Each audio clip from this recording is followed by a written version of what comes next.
including, of course, hosting U.S. Naval Forces Central Command and the U.S. Fifth Fleet. He also underscored U.S. gratitude for the Crown Prince's personal engagement in supporting the 2021 Afghanistan evacuation mission, which, of course, exemplified Bahrain's dependable partnership. Now, moving on, I often come out here and tell you what we have done, both in terms of exercises and operations. Today, I want to talk a little bit about something that we are not going to do, and I want to explain why. Last weekend, as you saw, President Putin directed a special alert of Russian nuclear forces. Now, in this time of heightened tensions, the United States and other members of the international community rightly saw this as a dangerous and irresponsible, and as I've said before, an unnecessary step. Both the United States and Russia have long agreed that nuclear employment could have devastating consequences. And we both agreed, most recently this year, in the context of the P5 statement, that a nuclear war cannot be won and must never be fought. Such provocative rhetoric and possible changes to nuclear posture involving the most consequential weapons in our respective arsenals is unacceptable. The United States has not taken any similar steps. And so in an effort to demonstrate that we have no intention in engaging in any actions that could be misunderstood or misconstrued, the Secretary of Defense has directed that our Minuteman III intercontinental ballistic missile test launch, scheduled for this week, to be postponed. Now, we did not take this decision lightly, but instead to demonstrate that we are a responsible nuclear power. This is not a step backwards in our readiness, nor does it imply that we will necessarily cancel other routine activities to ensure a credible nuclear capability.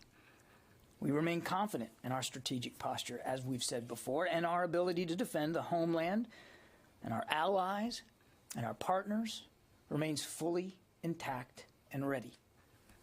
We recognize at this moment of tension how critical it is that both the United States and Russia bear in mind the risk of miscalculation and take steps to reduce those risks.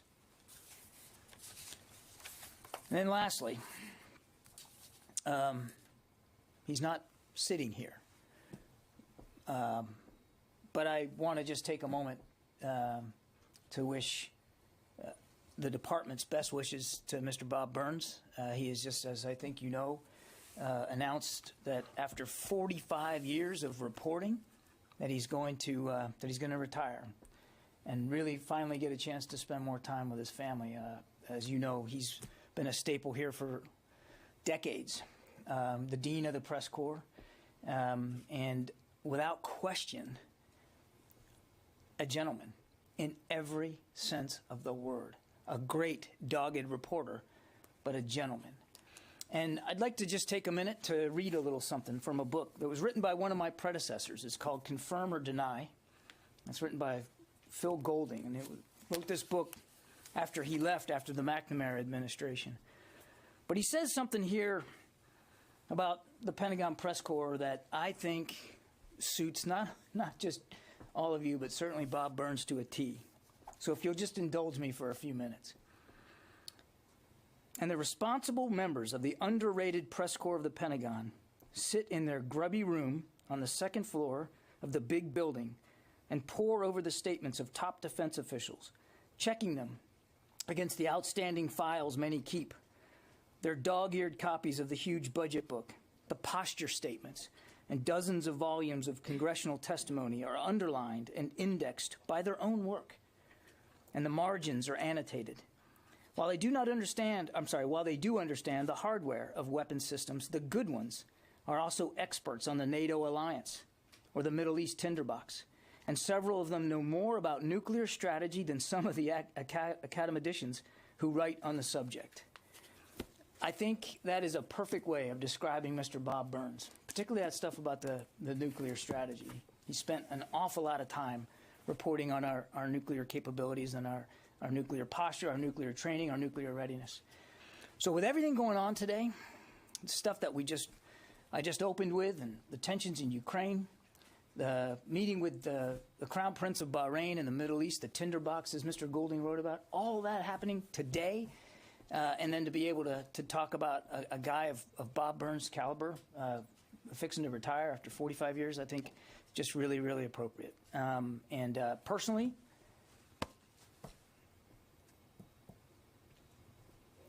I'm going to miss him. I'm actually really, really going to miss Bob Burns. So with that, we'll take questions. And Bob, I think I got you on the phone. Thank you, John. And thanks for those very kind words. I appreciate that. Kind words not just about me, but about the whole Pentagon press corps. Thank you very much. I do have a couple questions for you about the situation in Ukraine. You've described the last few days the status of this large Russian convoy that's north of Kyiv. I think you've described that it's either bogged down or stalled. Can you explain, has it moved at all in the last day or so? Have Ukrainian forces begun attacking any part of it?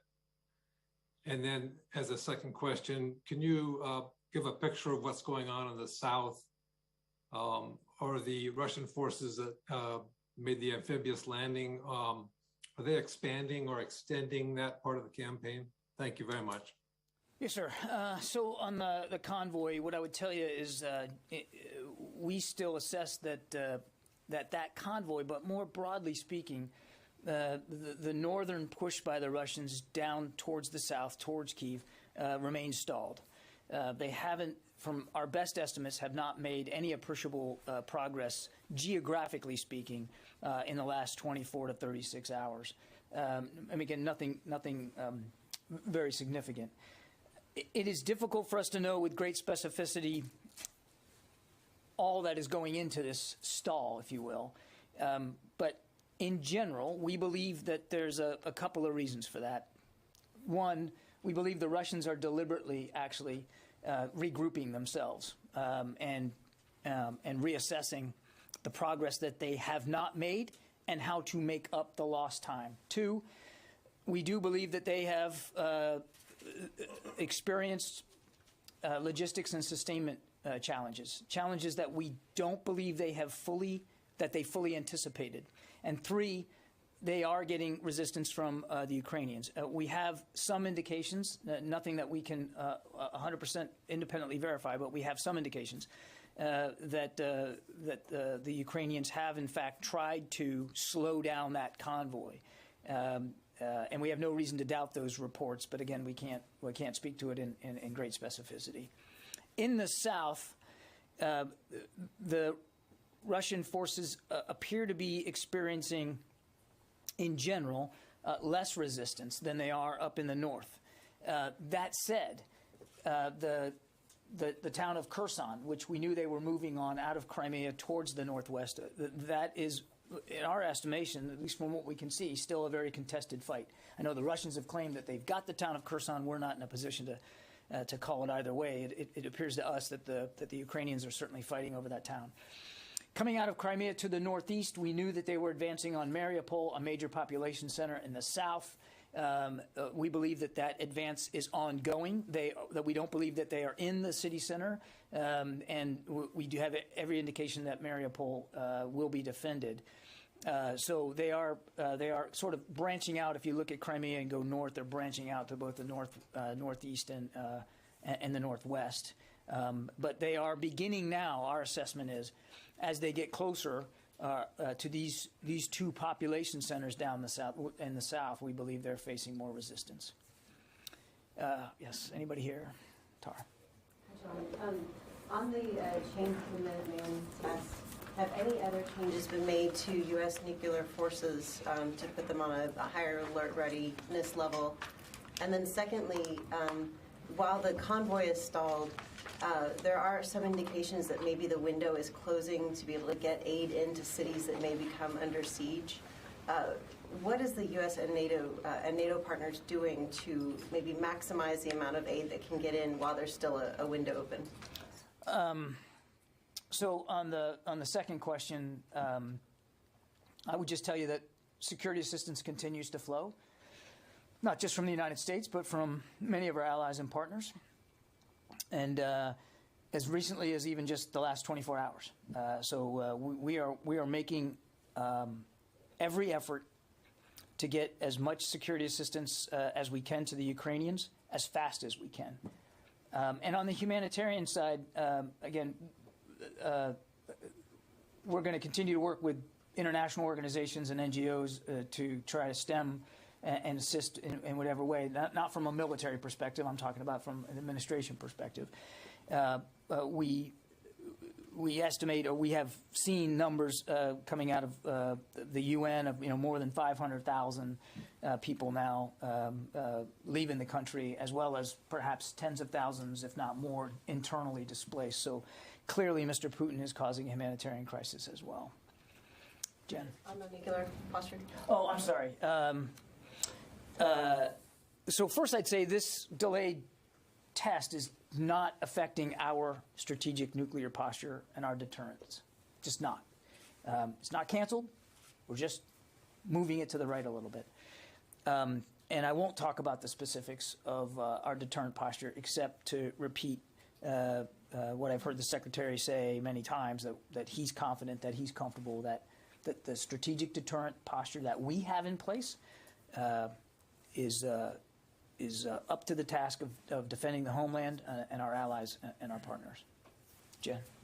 John, what will the U.S. government do if President Putin's soldiers kill or harm President Zelensky? What will the consequences be? Well, look, I'd rather not get into individual hypothetical scenarios, Jen. Clearly, we know that Mr. Putin wants to topple this government and replace it with his own.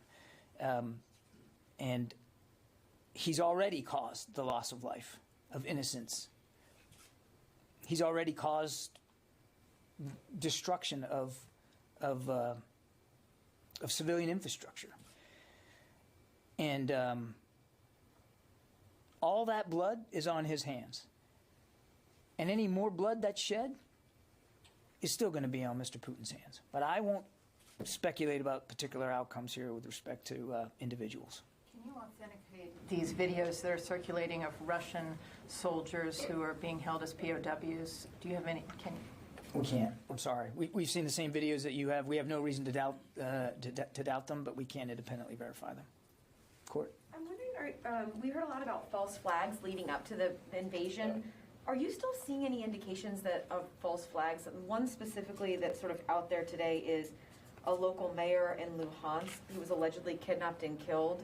There's some speculation that this might be another attempt at a Russian false flag. I know it's difficult for you to talk about specific cases like that, but have you heard anything on that case? And then also more on the false flags. I haven't heard anything about that particular one. I'm happy to go take a look and see if we have anything on that, but that's the first I've heard of this particular report. We did see false flags. I mean, car bombings and that kind of thing before he launched his invasion, not to mention just the ridiculous, ludicrous claims that they were making in their own state-run media about Ukraine being a threat to their security, and claims of being shelled by Ukrainian forces in the joint operations area to the east. So we did see them run that play on false flags. I'm not aware that there's any such false flag operations ongoing now. That's not to say that they couldn't or wouldn't do it, but he's already tried and failed to create a pretext to go in, so he just decided he's going to go in, and he's done that now. And can I ask one on the ICBM test? Should we take anything from that as whether that was some sort of a reciprocal action, in that you saw any indications that was what Vladimir Putin may be planning here, as any kind of a missile launch, a nuclear missile launch, or anything like that? No. Obviously, we would, as I said in my opening statement, we'd certainly like to see Moscow reciprocate by taking the temperature down on rhetoric about nuclear posture. We certainly would like to see him de-escalate by coming to a ceasefire and de-escalating and moving those forces back home and getting out of Ukraine. But this decision was the Secretary's decision, and it was based on making sure that we were being very clear about our responsibilities in the nuclear realm. And so, no, it was not tied to a specific action or inaction by Mr. Putin, but rather a decision by the Secretary to make it clear how responsible we are going to behave in the nuclear space. Let me go around, Dave. Russian forces have been described as risk-averse. How does that translate on the battlefield? What does that mean? And you said that the Russians are encountering less resistance in the South. Is that the only reason for the fact that in the South they seem to still be making progress, or is there something else about the Southern front? Yeah. So on the South, I mean, you also have to remember they started out on those two southern legs. They started out in Crimea, so their lines of supply and sustainment are short, and they'd been in Crimea since 2014. So they had already built up a pretty sophisticated and healthy architecture to support their operations. I would also add, David, that a quick look at the map will show you that they're not that far from their base of operations in Crimea. So we'll see how this goes. They're meeting resistance in Kherson, and they're going to meet resistance in Mariupol. So I think we just need to see how this plays out. And I saw the comments about risk averse. Here, I would just say that, and you can see it for yourself. I mean, this is not stuff that you guys aren't seeing in imagery of your own. I mean, we're seeing vehicles abandoned. We're seeing sustainment problems in fuel, not just fuel, but in food. We're seeing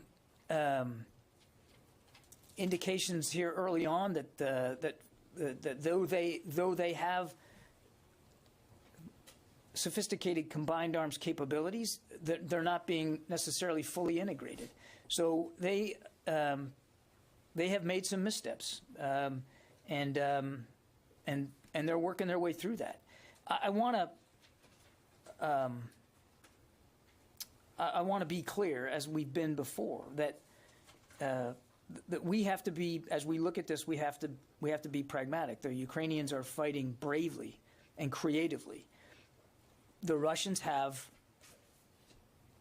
a significant amount of combat power applied in Ukraine, and they still have some significant combat power that they have not engaged in the fight, and we need to be mindful of that. As I've said before, they will try to learn from these missteps, and they will try to overcome these challenges. Jim? Is it just a matter of time before the Russians behind the I'm not. I think that's too soon to make that argument. They have been surprised by the stiff resistance that they are facing by the Ukrainians, and I don't believe that they fully factored that in. So I'm certainly not going to be one to call it one way or another here. The Ukrainians are fighting for their country, and they're making a difference. Jim? First, I second everything you said about Bob Burns. And second, are you seeing the Russians bring in reserves from outside the areas that they had concentrated in before? Are you seeing them bring in more aircraft, more troops, perhaps, to apply to the struggle and to apply to the invasion in Ukraine? No, Jim, we haven't.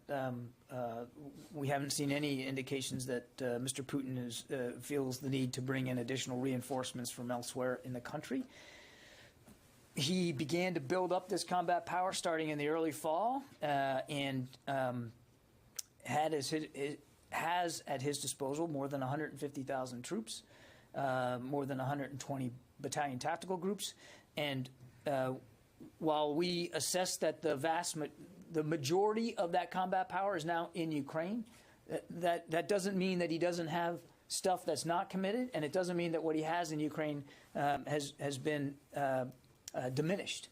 They have lost a sense of momentum here, but that doesn't mean that they still don't have the power at their disposal. The Ukrainians also have retained a lot of their combat power, our assessment is, and as I said, they're fighting back. They're fighting back bravely. Fadi. Thank you, John. On the nuclear, I have two questions on the nuclear issue on Ukraine. On the nuclear issue, in addition to this announcement and basically communicating to Russia what you said of the responsible behavior in the nuclear realm, is there any contacts now with the Russian counterparts on this nuclear issue to try to bring down the tension? And on Ukraine, does the Pentagon assess that the Russian forces, whether they have basically met any of the objectives of this operation so far on the 7th day? Did they achieve anything that they wanted to achieve based on the schedule that they might have had? On the nuclear question, I have no communication to speak to. I think the Secretary's decision today speaks volumes. On your second question, you have to forgive me for not having perfect knowledge of the Russian plan. All I can do is tell you what we're seeing as best we can see it. And they have not taken any of the major population centers that they appear to be wanting to take. And again, we think that there's a variety of reasons for that, not least of which is the bravery and the skill and the creativity of Ukrainian fighters. Yeah, in the back there. Yeah. Oh, thank you, John. I can't see you. It's okay, go ahead. Yeah, thank you. You told at the very beginning about the situation in Kiev and at the south of the country. I got my audience in Ukraine, and their main concern is about the western Ukraine. Millions of people are going right now to the cities like Lviv or Ivano-Frankivsk. Yeah. They believe it's safe there. So what's your estimate about the western Ukraine and any signs as of now that Russia is preparing to attack or to capture western Ukraine, or they're concentrated on Kiev and south only? Yeah, again, I'm going to be careful here not to anticipate Russian moves. All I can do is tell you what we're seeing, and we're seeing a continued desire to advance on Kyiv, fighting in Kharkiv, fighting in a town, and I'm probably going to not pronounce this right, but Chernihiv, and then what I described in the south. So largely, the effort appears to be to north of Kyiv and to the east and the rest of the country. I don't know what Russian designs or plans are for Western Ukraine, so it's hard for me to predict. Yeah. Mike Bress with Examiner. Hey. Two questions. The first one, for the nuclear test, is there a date that it's going to be postponed to, or is it postponed indefinitely until tensions simmer? We don't have a rescheduled date right now. And then the second thing, in your answer to Bob, it sounds like you were parsing a little bit in terms of the attack on Kyiv or directed toward Kyiv. It seems like you were making a distinction between the convoy and everything you're seeing. Is there a second portion of what Russia's doing towards Kyiv that you're seeing? Just because all the attention is focused on the convoy, it seems like you were just parsing a little bit in your language there. I assure you I never parse.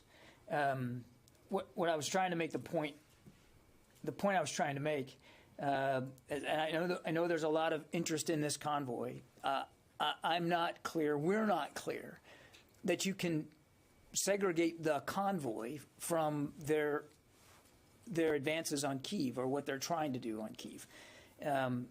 We don't have perfect visibility into every vehicle that is in this convoy and what their intended destination is or may be. But on the face of it, it appears to be a chance to contribute to the advance on Kyiv, just based on geography.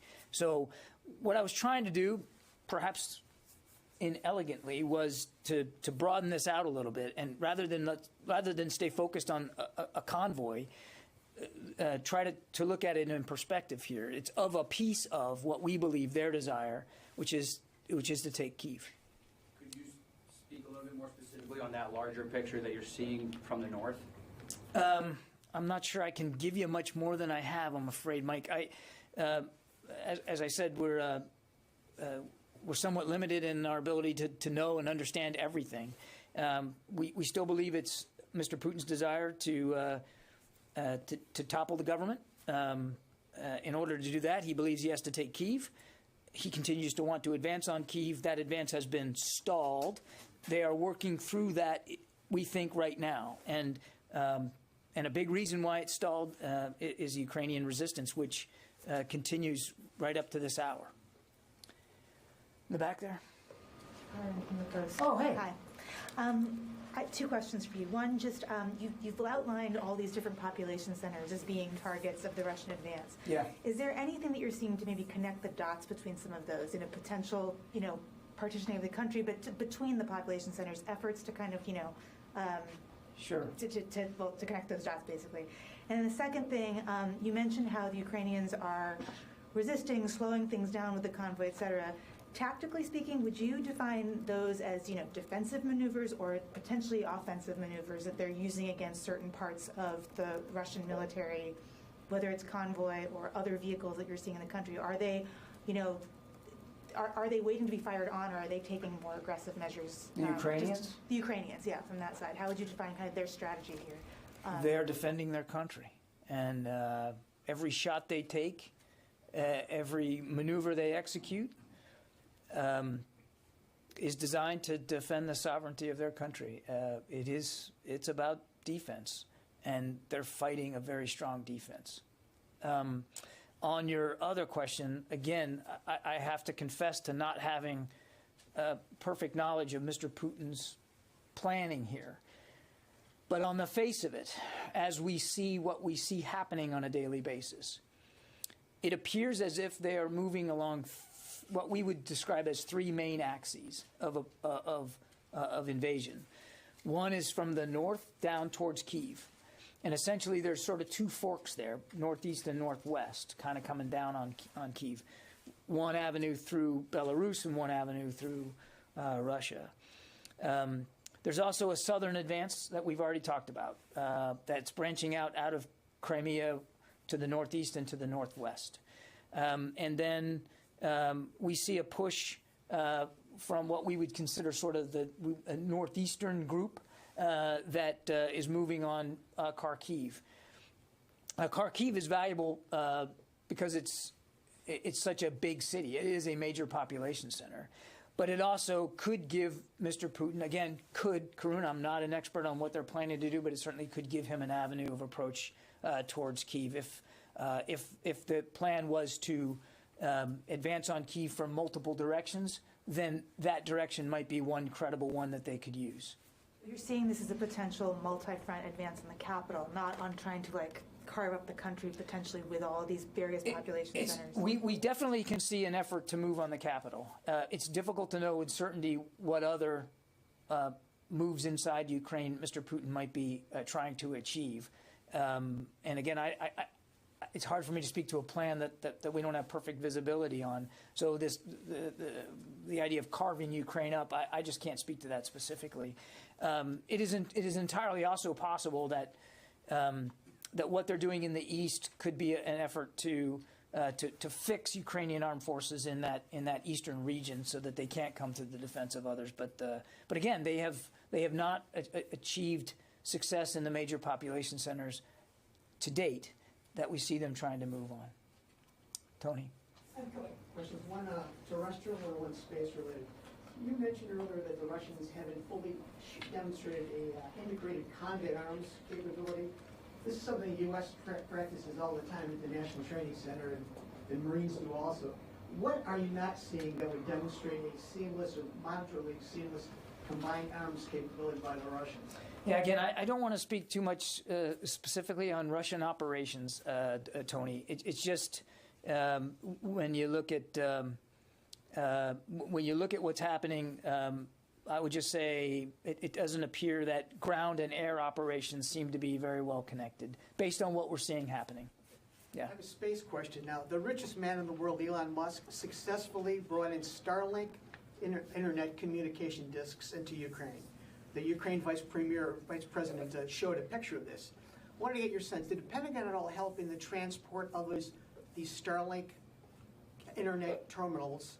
And are you seeing any impact in terms of either helping the Ukrainians with tactical military operations or keeping the population connected, basically, as the Russians attack information nodes? No help from us that I'm aware of. I'm not sure I understand your second question there. I mean, dishes are being installed. Are you seeing any impact in terms of helping the Ukrainians with tactical military operations? you mean from the Starlink? From the Starlink. That's really for the Ukrainians to speak to, Tony, not for the U.S. military. And I know there's no involvement by us in respect to that. Yeah. President Biden said the U.S. will join allies close the U.S. airspace to the Russian planes. It was more about civilian aviation, of course, and U.S. airspace, of course. But we know that the U.S. military has part of Syrian airspace under its control, and Russian military cargo planes cross into that airspace from time to time. Is there in any way a plan to limit Russian military assets in northeast Syria where the U.S. Air Force controls? I'm not aware of any such plans, and as you know, we are in Syria for one purpose and one purpose only, and that's the counter-ISIS fight, and that remains an active fight, and that there's a deconfliction mechanism with Russian military forces in that part of Syria that has worked. That's as far as I can go on that. Let me go to the phones here, guys. I haven't gotten to anybody. John Ismay, New York Times. Yes, hi. Today at the emergency special session of the United Nations General Assembly, U.S. Ambassador Linda Thomas Greenfield said that cluster munitions and what she called vacuum bombs are banned under the Geneva Conventions. And I'll say here that I assume by vacuum bombs, she meant fuel-air explosives or other forms of thermobaric weapons. So I was hoping you could tell me what the status is of the Pentagon's ongoing internal review on its own cluster munitions policy. And can you say whether the Pentagon believes that cluster munitions and thermobarics are banned under the Geneva Conventions? Thanks. John, I don't have any updates for you on the policy reviews with respect to cluster munitions, and I'm going to have to take your question on the Geneva Conventions. I'm afraid I'm not an expert on that, and rather than spitball it, I'll take the question and we'll get back to you. Abraham Mashi. Hey, John, two questions. Number one, how much coordination is going on between the United States Air Force, NATO, and the Ukrainian Air Force? And second question, is the U.S. Air Force continuing to fly ISR and other aircraft in international airspace over the Black Sea? And if not, why not? Thank you. Abraham, I'm not going to talk about flight profiles. We don't have any aircraft, manned or unmanned, flying in Ukrainian airspace. And the question about specific coordination or communication with the Ukrainian armed forces is better put to NATO. What I would just tell you, our support for the Ukrainian armed forces right now is very largely in the form of security assistance, which continues to flow and gets into their hands. John, can I just follow up on the question from the New York Times? Is the U.S. a signatory to the 2008 cluster bomb munitions treaty? And if not, why not? We aren't, and I don't. Again, we're still going through a policy review on this, so I don't have anything to update you on that. Phil Stewart, Reuters. Hey there. Real quick, what message would you have to American citizens, including retired, U.S. military personnel, who may want to go and fight in Ukraine? And also, could you comment on the New York Times report about an apparent Russian request, or Chinese request to Russia that it delay the start of this war until after the Olympics? Thank you. On the second question, Phil, I don't have a comment on these reports that there was a request by China to wait till after the Olympics. I think that's an excellent question for President Xi and his administration to speak to if they made such a request. We tried hard to prevent the war through diplomatic engagement. There was no need for it to happen. Not to happen on a certain timeline or after a certain Olympic event. It shouldn't have happened at all. There was no reason for it. It was unprovoked. Ukraine was never an aggressor to Russia or anybody else. So the issue of time, I think that's one that Mr. Xi ought to have to answer. And on the On the other question, I mean, what we would tell Americans who want to help Ukraine is to find ways to donate and contribute to the many nonprofits that are already working to try to get humanitarian assistance into the people in need. The Secretary of State has been nothing but consistent over these many weeks that Ukraine is not a good place for Americans to be right now. Carla Babb. Hey, thanks for doing this. On Belarus, just can you give us an update about any indications of Belarus, their military getting involved? And also, we've all seen this video of the Belarusian president showing a map of the Ukrainian invasion. What's the Pentagon's take on this map? And it even seemed like some of the attack was directed against Moldova. What are the possibilities of this war spilling over to Belarus or to Moldova? We've seen these images too, Carla. I can't speak to this map. I can't validate it. We don't have perfect visibility into Russian plans for Ukraine beyond what we believe to be their desire to topple the government and to supplant it with one of their own. So I think the Belarusian president should have to speak to this map, and so should President Putin. What we would say, and say firmly and again and again and again, is this war didn't have to happen. And there's still options available to Mr. Putin that aren't in the military realm. He can still choose to agree to a ceasefire. He can still move his forces out. He can still de-escalate. And I believe that, quite frankly, the future of Ukraine should be up to the Ukrainian people. And they are making their choices pretty clearly known through the resistance that they're offering to this unlawful and unprovoked invasion of their country. And I forgot your first question. I was saying, and to my first question about the indications, has the Pentagon seen any indications that the Belarusian military is getting involved in this fight or preparing to get involved in this fight? We have not. No, we have not. Yeah. Go ahead. Yep. Thank you for taking my question. So one question that's direct and then another one that opens the aperture a little wider. The first one is on reports that some people are reporting that the Russians may be preparing thermobaric devices for use within Ukraine.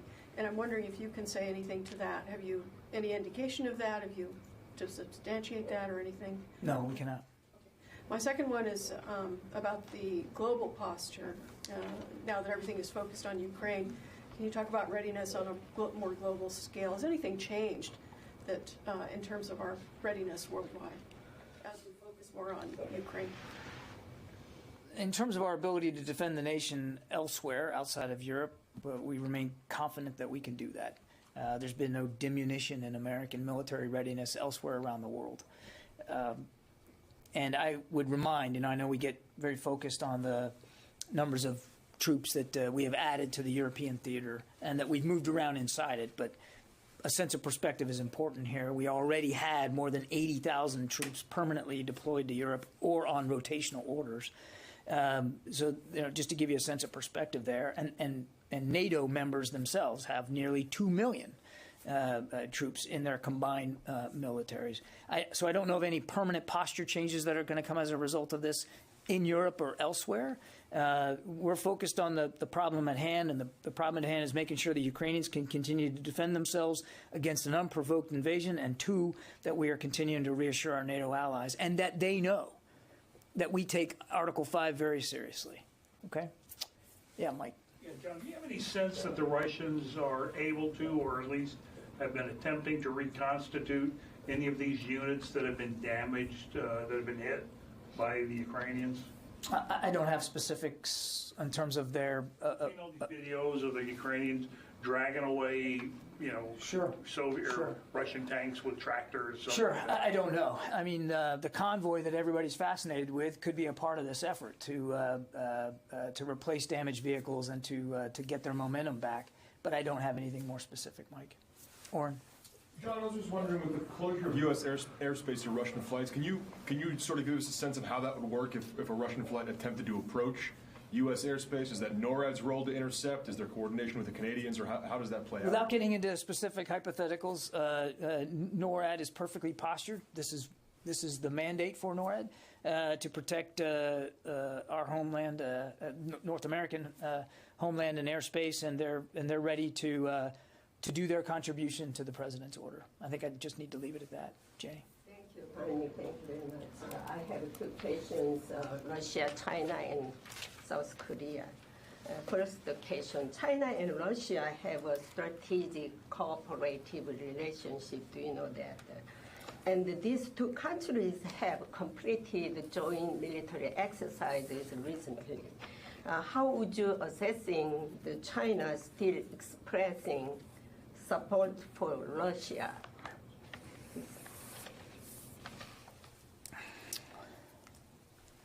We've seen basically through statements some at least tacit approval by the Chinese for what Russia was doing. Now, in the last few days, some of their foreign ministry spokespeople have appeared to walk some of this back a little bit by talking about Ukrainian sovereignty, which is welcome to see. But we haven't seen China join the list of countries that have enacted sanctions on Russia. We haven't seen the Chinese blame Mr. Putin for the violence he's causing. Instead, they've been blaming the United States, incredibly, that our support for Ukraine has somehow precipitated this invasion of a sovereign state. So it's a little bit of a mixed messaging coming out of there. What was your next question? The second question is, the U.S. 1st Brigade Combat Team is deployed in South Korea. Will this team participate in U.S. and South Korea joint military exercises? I'd refer you to U.S. Forces Korea, Janie, to talk about training events and what that looks like and who's participating in them on a routine basis. I don't have that level of detail. Last year they said the routine basis, like they nickname is Blue Dogs, but this year, like yeah, I don't have any updates on training events on the Korean Peninsula. That's something that's really better addressed by U.S. Forces Korea and how they're going to do that and with what forces. Yeah, Matt. Hi, John. Thanks. You said you're not aware of any ongoing false flag operations. I'm wondering if the U.S. is aware of any other sort of Russian preparations to posture along other borders, anything like that near the Baltics maybe, or Kaliningrad, No. Bordering No, we're not. Lithuania. Okay. No, sir. You already had one. Yes, sir. You mentioned you met with officials from Bahrain. They expressed concerns regarding Iran. What were they concerned about at the current stage? Was one of them possible alliance with Russia in the sense that they have nuclear ambitions and both are viewed as pariahs on the world stage? Yeah, I think it's just in general, as is often the case when we get a chance to meet with our partners in Bahrain, there's general concern about Iran's destabilizing activities almost across the board. Support for terrorists and proxies, an advancing ballistic missile program, maritime threats, and of course their continued nuclear ambitions. All those were things that the Secretary and the Crown Prince had a chance to talk about, not necessarily Iranian foreign policy beyond that. Okay, I'll take just a couple more and then I'm going to have to go. Okay, go ahead. Sorry. On China, have you, since the invasion of Ukraine by Russia, have you seen any increased air or naval intimidation by Chinese against Taiwan? I have nothing more operationally to talk to you today in terms of Taiwan specifically. I would just say that nothing's changed about our belief in the One China policy and in the freedom of navigation through the Taiwan Strait. I just leave it at that. Yeah, Tony. You started out early this morning. You started out saying that the Minuteman III test was delayed. For the record, can you break down the last time this has happened? This is not the first time it's happened. A delay? Yeah, when's the last time? I think you were here when Hagel delayed one over not a Minuteman III test for a geopolitical reason. Can you get a breakdown of the last time? Yeah, you have to let me take that question, Tony. I don't have that. You're starting to get Twitter feeds from some of the conservative members of Congress alleging you're capitulating or this and that. As I said, let me repeat it. I'll get you the answer to your question. I don't have the history. This is not a diminution in our readiness whatsoever. Doesn't change our strategic posture. This was a test, and we do several a year. They're planned 3 to 5 years in advance. It's not going to change our strategic deterrent posture one bit. It is a wise and prudent decision by the Secretary to send a strong, clear, unambiguous message to Mr. Putin how seriously we take our nuclear responsibilities at a particularly tense time. Tension, I might add, Tony, that Mr. Putin contributed to with his unhelpful and unnecessary rhetoric with respect to alert status on his nuclear posture. Okay, thanks everybody. Appreciate it, and we'll see you tomorrow.